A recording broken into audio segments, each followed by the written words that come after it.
The Idries Shah Foundation podcast. Practical psychology for today. Featuring the works of Idries Shah, narrated by David Ault.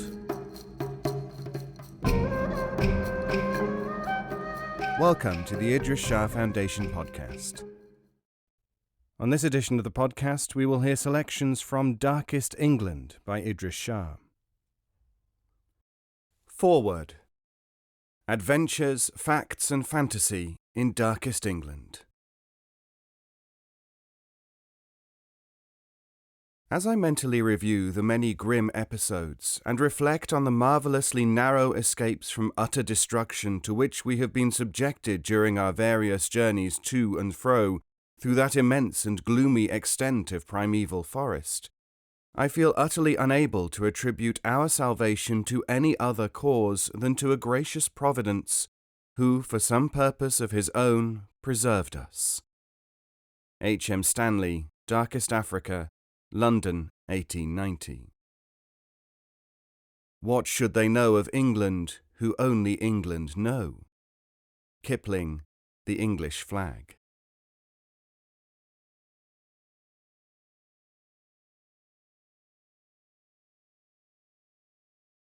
Some enthusiasts have even gone so far as to write foreword for preface at the beginning of their books. To write foreword is a piece of mere sentimental perversity. Austin K. Gray, B.A., A Dictionary of Synonyms. Spend time in England and look at its people, and even without the insights of anthropology, you'll notice that your experiences are strangely like those which the English themselves used to report from their far-flung empire. You'll not get malaria or easily go native, but you may well contract bronchitis and learn to muddle through. 100 kinds of social manoeuvring replace ritual dances found elsewhere, though totemism is rife. There is no broiling sun, but I can guarantee wind and rain aplenty. Magical potions, whether offered for alcoholic forgetfulness or instant beauty, are not lacking either. Today, indigent beggars are uncommon, but 1,000 importuning salespeople besiege you at the door, through the media, even on the telephone. Local and national chiefs, a myriad of them in tax offices, companies, town halls, public utilities, vicarages or manors, answer well enough. Tribal organization, native chants and war cries, exotic regalia, strange attire, they have them all. The darkness of England is filled with superstition. On unlucky Friday the 13th, millions feel the hair rising on the backs of their necks. Ladders are avoided as assiduously as any taboo objects anywhere. Black cats, rabbit's feet, and newspaper astrology all have their devotees. And as for cults, the magnificent dignity of a proud and remote people, cut off as surely as any Himalayan community or longhouse settlement, excites our admiration, as such survivals must. Some, at least, of the amazing delicacies of the table would intrigue anyone. Pie and mash, cow's heel jelly, bubble and squeak, to name but a few. The English, like all isolated peoples with archaic ways, are splendid, and they have produced endless numbers of dauntless explorers of other peoples' countries. Names like Rhodes, Thesiger and Newby, and hundreds more, testify to the record. This book, however, is not written by one of their disciples, respected though these pioneers may be.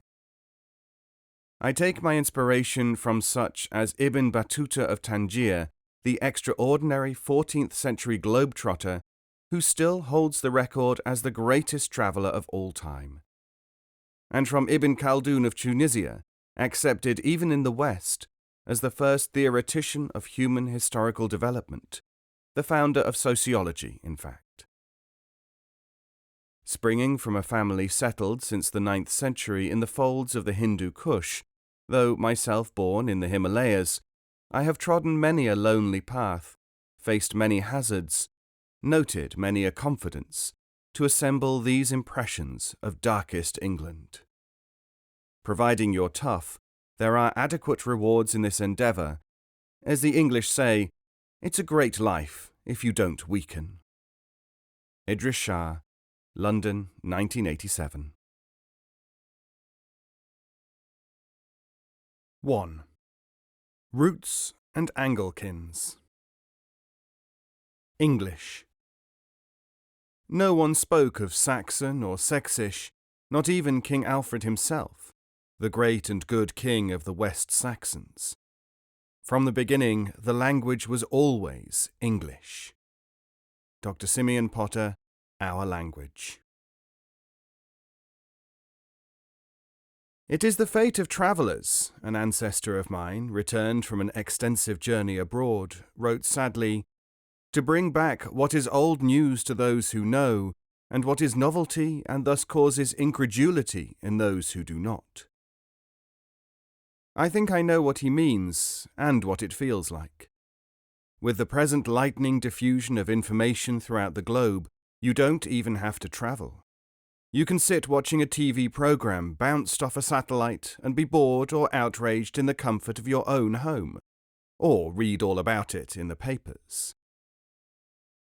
On the 3rd of June 1977, one could have learnt that St Alban was not English, even though the Dean of St Albans was proposing him as England's patron saint.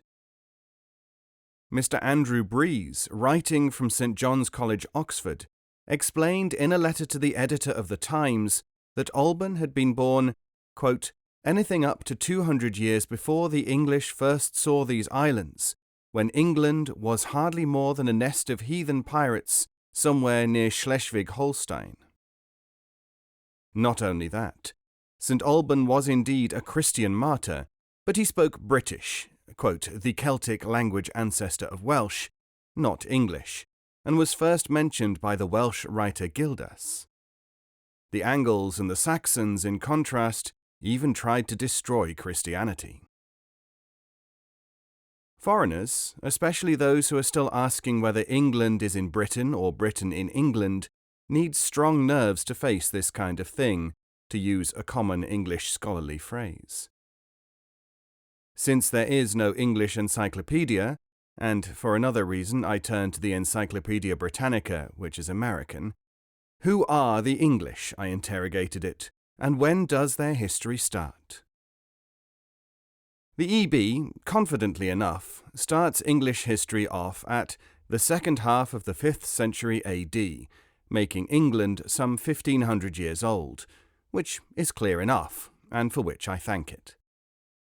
It is when it tries to go back further that we begin to glimpse something of the essential nature of the English, something which persists, as I shall show, until the present day. Mr. Breeze, as I believed all along, was right. The English, then called Angles, came from Schleswig, though if we want to quibble, it was probably not known as Schleswig-Holstein at the time. The Danes called Schleswig Hathaby, which may be one reason why the English like the Danes so much. Other reference books take them farther east than that. Indeed, they had migrated to Schleswig from beyond the River Elbe, not too far from Berlin, as it now is. And earlier, but let us stay with the EB, for there is more germane information still to glean. They came with the Saxons, who had been invited by the Briton Vortigern to help with a military problem in his domain, which was later to become England. As great-great-grandsons of Wotan, chief god of the Germanic peoples, the Saxon brothers Hengist and Horsa, some say they were Jutes, had the necessary leadership qualification.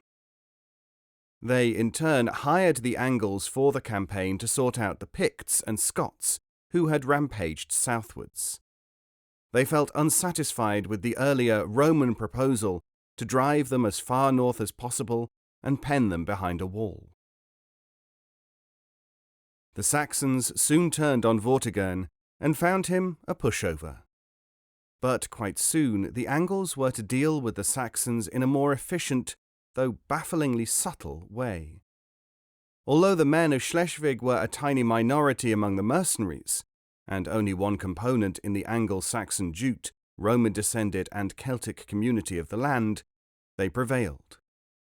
Nobody knows how, but first they transformed the Anglo-Saxon dialect into Anglish, English. Then, even more surprisingly, the whole country took their name, England. Here we find the first traces of that remarkable, baffling tendency which has enabled these people to prevail over countries, continents, and cultures. The British are credited with absorbing all later immigrants and conquerors. I am sure that they only did it after the Angles showed them how, and after the Angles had themselves taken over the show from the Britons. Clues to the reasons for their success are very sparse. How they operated is something which we have to reconstruct from such traces as still remain in English behaviour, but more of that later. If you try to approach the riddle from historical sources, you only find conjectures. The Angles may well have had a cultural homogeneity the Saxons lacked, says one distinguished authority, Barbara M. H. Strang, in History of English, but she leaves it at that. What the Anglo-Saxons were like is said to be preserved in Beowulf, the amazing English poem of the 6th century. People who imagine that this must have been strongly Teutonic stuff might be surprised at the Oriental elements in it. Here is Ms. Norma Laura Goodrich in The Medieval Myths. The reader will find a strange mixture of paganism, nature worship, the conflict between good and evil so reminiscent of Zoroastrianism, Hebrew traditions, Christian teachings, Oriental dragons, and funeral pyres like those of India. Scholars believe that the Asiatic traits go back to the common Indo-European heritage. The English tendency to accumulate from anywhere and then, and only then, to give out their version of ideas and events, which we can still find here today, seems to have been at work in the Dark Ages, and even before. Hoping to interview some of the surviving Saxons just to eliminate them from our inquiries as to the origins of the Zoroastrian, Chinese, and Indian elements in the English heritage, I contacted the West German Embassy in London. I have it on their authority that the Saxons cannot now be located, as they were dispersed by the Second World War and its aftermath.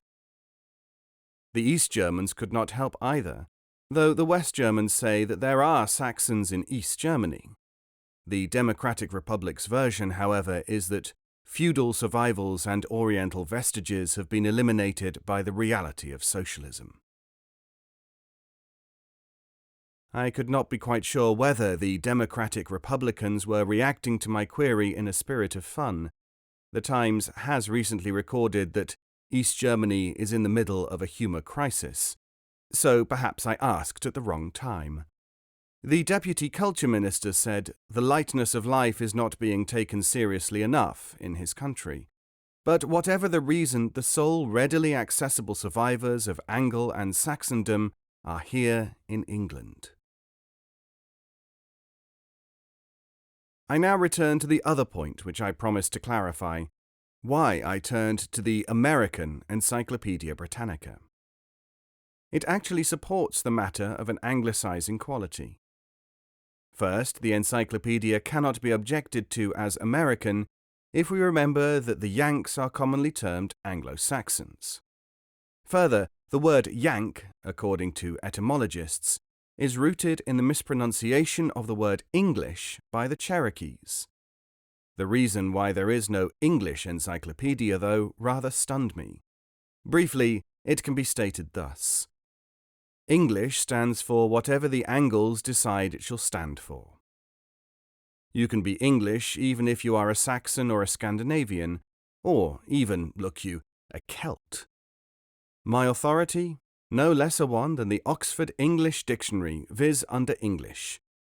When the adjective first occurs in OE, it had already lost its etymological sense of or belonging to the Angles, as distinguished from Saxons. The earliest recorded sense is of or belonging to the group of Teutonic peoples collectively known as the Anglesin, comprising the Angles, Saxons, and Jutes who settled in Britain during the 5th century. With the incorporation of the Celtic and Scandinavian elements of the population into the English people, the adjective came in the 11th century to be applied to all natives in England, whatever their ancestry. So, the English, under the rubric of Anglekin, Anglesin, emerged in the 11th century, a full 600 years after English history begins. Even that date is controversial. The historian Trevelyan starts them off as late as the 14th to 15th centuries. Quote, in Chaucer's time, circa 1340 to 1400, the English people first clearly appear as a racial and cultural unit. They must be one of the youngest peoples in Europe by that reckoning. Plenty of Celts who might or might not have wanted to be their kin were scooped into the collection. So the present-day English are not the Angles at all, but the Anglekin, quite a different thing, even if partly a fiction. Why, I wonder, is the country not called Anglekinland or Anglelanderland? An American scholar to whom I put this simply said, I think it was in English, well, they just endenizened themselves following their relocation. But enough of that. It is often said in today's England that you may become British, but you can't ever become English. Indeed, some of the rulers of this country have clearly disliked the very idea. Consider that part of English law officially called presentment of Englishry. Under the Normans, if you killed someone and could prove that the deceased was fair-haired and thus presumed to be only English and not a Norman, the customary penalty for murder could be avoided. Trust a Frenchman not to want to become naturalized. But today those claiming Norman descent are among the proudest of the English. Although the OED says that the resistance movement against Anglicization continued for a couple of generations, the earliest mention of a literary source for English, with the present spelling, is in the 16th century, 500 years after the Norman conquest. That makes the word English, as we know it, only 4 centuries old. For 1,000 years or more, England and the English were developing into what we have today, without an over-meticulous chronicling of events. Perhaps as a rejection of Roman pedantry, the English continued to rely, for history, upon myths and legends. They even have a saying, preserved in books of proverbs, "Happy is the country which has no history." That is why we cannot even be sure that there was such a person as Vortigern, the inviter of Hengist and Horsa. Some deny Vortigern's historicity as confidently as others affirm it. There is, in the English anti-intellectual tradition, a strong indication that the English don't want to be tied down to anything. This influences even their scholars, heirs to the imported Latin continental academic mentality. We need only mention the reputed words of that English man of wisdom, Dr. Jowett of Oxford. One version runs, "My name is Benjamin Jowett, I'm master of Balliol College. Whatever is knowledge I know it, and what I don't know isn't knowledge." With surprisingly few exceptions, though, the English academic has avoided the omniscient pose which bedevils learned men elsewhere. It took an Englishman, Dr. Samuel Johnson, to dare to say, accounting for a mistake in the dictionary which he compiled, "Ignorance, madam, pure ignorance." Ignorance there may be, but there is plenty of IQ. The woman and man with, respectively, the world's highest and next highest IQs, Ms. Marilyn Savant and Mr. Chris Harding, are both products of Anglo-Saxon culture. And IQ measures not intellect but mental dexterity, which Samuel Johnson certainly had. Although there has been much dispute as to the actual date when the Angles arrived here, the English have overcome this difficulty by an almost superhuman feat of imagination. You can find, in English published sources, that the English were on these islands even before they arrived. Perhaps dexterity is too tame a word for it. Just look at what G.K. Chesterton says in The Rolling English Road. Before the Romans came to Rye or out to Severn strode, the rolling English drunkard made the rolling English road. But before the Romans came, there were no English, no Angles in Britain. There wasn't even an England here. See what I mean? Who was this English drunkard who got here before he was here? There is only one explanation for it, to my mind at least. Just as English stands for whatever the Angles decide it shall stand for, so does England stand for the tribe itself, or its mentality, rather than for any fixed geographical entity. Here is some more evidence. We all know that the English are modest, self-effacing, and, in the current phrase, low profile. They accept that people other than the English can have, say, splendid hearts, as one of them at least says. How, then, can we account for such lines as, "For England's the one land I know, where men with splendid hearts may go"? These words from the old vicarage Grantchester cannot but import some metaphysical conditions subsumed under the code word of England. Why, otherwise, the one land? The more we read what they write, the more we must suspect that the English have the idea that they were here hundreds of thousands of years ago. Why, I cannot imagine. Perhaps they really were. Did you know that children are instructed in the Wonder Encyclopedia that when their ancestors arrived, England had jungles and was populated by primitive man? Quote, "The English people have not always been in England. When they first came to Britain, it was very different from what it is today. What is now the rich English cornland or green meadow was in those far-off ages pathless swamp or tangled jungle. The pleasant English hills were then shaggy with untrodden forest, and through those forests and jungles roamed early man."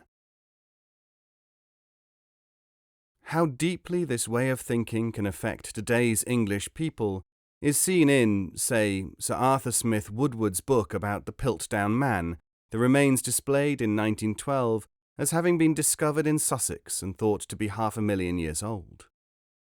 The British Museum man's 1948 work on the find, later established as a medieval skull and the jaw of an orangutan, though that is not relevant to my present theme, was actually entitled The Earliest Englishmen.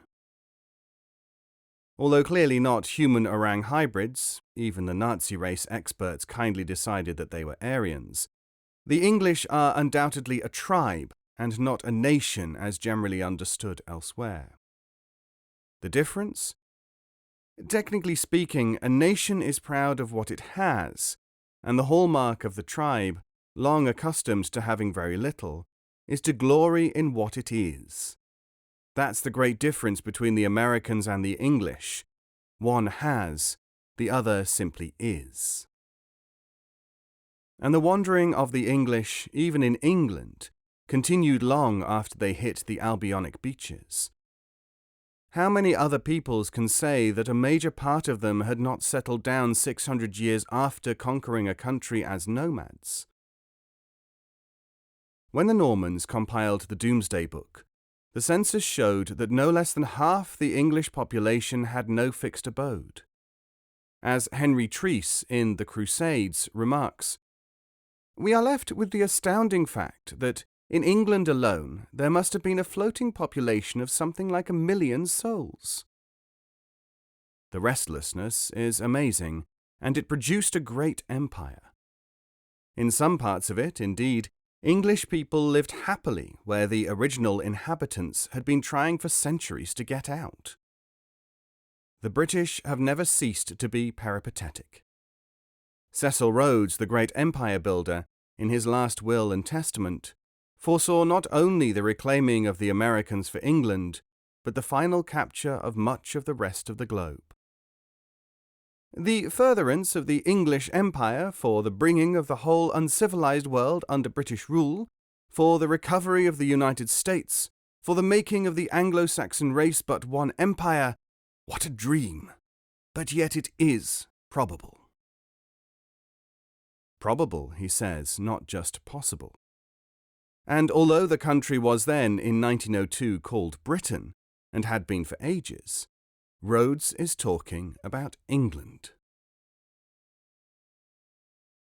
Does any of that sound like any real empire, any real nation, physical or political entity? There is even a likelihood that Englishmen or women, far from being rooted in England, do not live here at all. Any who do always seem to come from somewhere else. Test it. Go out into the streets of any town or city in the physical England, or into any village or country lane, and ask directions. You know as well as I do that the answer, 9 times out of 10, will be, "I'm a stranger here myself." And even if your destination is only first right, second left, you can't miss it, it's never where they say it is. And today, with a settled population of 60 million, bereft of the wide open spaces formerly coloured red on the map with immigration regulations everywhere, where will they go? Their preparedness to travel and to live in the most inhospitable environments, the English climate is worse than that of Central Asia, was underlined by Lord Young of Dartington. Aided by Dr. Tony Flowers, he is reported to have attracted 500 volunteers to live in conditions which simulate life on the planet Mars, as the Daily Mail puts it. This project is not considered particularly odd by the former astronaut and a number of respected academics who are mentioned as backing it. The astounding mobility of the nation is supported by the unprecedented fact, hard to credit, I know, that it has no agreed or defined meaning for the state, either as a British or an English one. There are laws legitimately passed by Parliament which refer to the state, but the state itself is not defined. Nobody in England denies that there is a state, they just don't know what it is, and that includes their greatest legal brains. As recently as 1985, an article in The Times drew attention to this bewildering state of affairs. It reminded its readers that, in 1962, the law lords could not agree whether the state meant the people and the government, or all the people, or only the government itself.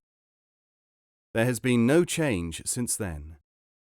A jury in 1985, perhaps because of this uncertainty, acquitted a man accused of communicating information to a Member of Parliament. According to one of the law lords, Lord Reed, the state does not mean the government. He thought that the nearest definition was the organised community. That seems to mean almost everybody. But in contrast, Lord Devlin insists that the state means only the organs of government of a national community. An English dictionary has it that a state trial is a trial for an offence against the state. Clear enough, if one could find out, or if someone would define, what the state is in the case of England. To me, one compelling reason for all this confusion is that the Anglian mentality always keeps its options open. And why? Quite possibly because the Angles, having switched from one state to another, as it were, from Schleswig-Hathaby to Albion, carry their equivalent of a state around with them wherever they wish to go, like their sausages and mash or their weights and measures. Matthew Arnold, the 19th century English man of letters, unwittingly casts much light on the English mind in this area. Although himself a native of the islands, he spent so much time away from England living on the continent that he became conditioned by the alien concept of the state which is universal there. Returning home, he actually agitated quite fiercely for its adoption in England. In so doing, he highlighted, by contrast, the entirely different way of thinking of almost all his fellow countrypeople. Instead of admiring the unique mentality and modus operandi of the English, Arnold felt that these were flaws which would lead to anarchy. He had become detribalized. According to him, The English must adopt, quote, the notion, so familiar on the continent and to antiquity, of the state, the nation in its collective and corporate character, entrusted with stringent powers for the general advantage, and controlling individual wills in the name of an interest wider than that of individuals. Few ideas, I would have thought, could seem so foreign from an English perspective. Nearly a century has passed since Arnold's death, and if you look at the history, things were far nearer anarchy then than they are now, and still nobody is any the wiser as to what the state means. Now, if we look at Matthew Arnold's name, finding its etymology from the appropriate reference books, it translates as gift of Yah, eagle strength. In succeeding pages I give, in brackets, the meaning of various English names. The English themselves always do this when studying other tribes, for example, Big Chief Rain in the Face, so it evidently gives a clue to the individual personality or nature of the culture. Indeed, from time to time, one may hear it said in England that people come to resemble their names. Their own certainly bespeak a rugged and adventurous background. Edith, Happy War; Gerald, Spear Rule; Roger, Fame Spear; even Charles, a man, has a certain boldness about it, though it is not Anglo-Saxon. It was introduced by the conquerors from France. The inner Anglian gift, whether from Yah or otherwise, is all but eclipsed in Arnold's instinct. And the fine eagle strength, heroically continental Teutonic as it is, may somehow have influenced a very un-English desire for centralization. The state, of course, does not correspond in any readily observable way to the English community, past or present. The inner Anglian is not really talking or thinking about the same country as you and I imagine he is. Run your eyes over the verses published in 1915 by Helen Gray Cone. Bind her, grind her, burn her with fire, cast her ashes into the sea. She shall escape, she shall aspire, she shall arise in a sacred scorn, lighting the lives that are yet unborn, spirit supernal, splendor eternal, England. Does that sound like a country to you? It's not as good as, but very close to, parts of Macbeth, the witchy parts.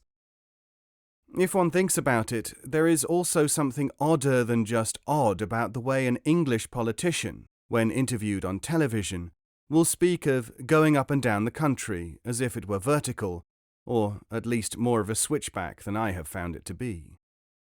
Their vision of it is really quite other. This is also made clear in Wilfred Campbell's England, England, England, girdled by ocean and skies, when the country is quite substantially bounded by Scotland and Wales, not to mention sandbanks, as well as by water, only a corner of which is, in fact, ocean. I looked up the figures just to be on the safe side. The country in this archipelago which comes closest to the girdled definition is Ireland, and most of that is a foreign country. Scotland, too, with 365 miles more sea coast than England, fits Campbell's definition more closely. The mythical sea surrounding England appears again and again in its literature, not least in Shakespeare, Richard II, with his England bound in with the triumphant sea. The description simply doesn't fit. Look at a map and you'll see it bears me out. Shakespeare promised, "Come the three corners of the world in arms, and we shall shock them. Naught shall make us rue, if England to itself do rest but true." 3 corners? A triangular world? If the metaphysical theory of England, the deeper meaning, did not appeal to me so much, I'd put the English down as just weak in geography, must try harder. Especially when the authoritative encyclopedia, and the English, 1911, and not an American edition at that, cannot decide whether the Welsh coastline is 390 or 515 miles long. It gives different figures in different places. The elusive nature of English writing, whether by Shakespeare, Mascone, or almost anyone else, delights me as much as it seems to enrage Europeans who are still cut off on the mainland. I like it because I think it contains valuable and important teachings, whether or not the English always know it. I am sure, too, that this baffles Europeans and creates the fury which is otherwise hard to account for, especially among the French. The eminent author Jules Michelet, not exceptionally, found it possible to write in his Histoire de France that the literature of the island race was the great vice of the English people. It was sceptical, Judaic, satanic, anti-Christian. It is a vast enterprise, you may now begin to see, getting to grips with the English. The impact of their thought, writing, and behaviour is sometimes almost too much. Faced with such a problem, one might do worse than to follow the advice of Lady Hillingdon, whose journal, though in another context, speaks of lying back, closing the eyes, and thinking of England. The other England, we must always remember, runs parallel to the one we see, revealing itself, for the most part, indirectly. My mind, fueled by this thought, now tracks back several decades and thousands of miles to my childhood, when my English nurse, Miss Ursula, means little she-bear, Hampton, taught me a poem. I was to say it at night before going to bed. The words often kept me awake, puzzling, wondering what on earth they could mean. Finally, I decided that there were two possibilities. Either she had lost a child herself, or else the prayer was a blessing that I should invoke for her sake. I thank the goodness and the grace which on my birth have smiled, and made me, in these Christian days, a happy English child. Are those the ingredients of Englishry? I can now ask myself, irrespective of origins, place of birth. Goodness and grace may be all you need, really. Perhaps the goodness and grace are catching, helping to make us foreigners both better and more Anglican, absorbing the values unconsciously. Were they, like that in Schleswig-Holstein too, before that great Volkerwanderung took them to Albion? Volkerwanderung? I found the word invoked to describe the great migration of the English in a recent English, not a German, book. Alas, there are only fragments in the histories to give us clues about what the Angles thought. Gildas Sapiens, the British author of Liber Querulus, may, however, have recorded something important towards understanding the Angle restlessness. According to him, writing in the 6th century, not long after the invaders arrived, they only came here for a limited space of time. For one of their soothsayers foretold that they should hold the land to which their ships were drawing near for 300 years. Unlike most of the other foreigners whom I have met, it is a strange underlying mobility of both thought and action which characterizes the English for me. I know that it is customary to assess them as relatively immobile, home lovers, sluggards even. Not for me. I sense the heritage of restlessness just as strongly as the inertia.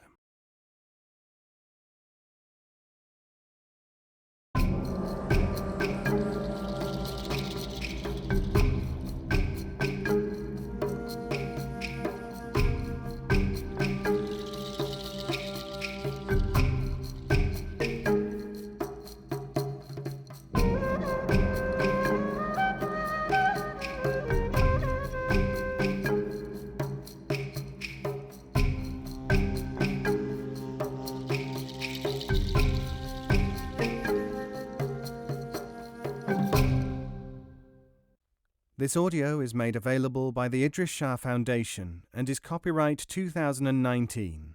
All rights reserved.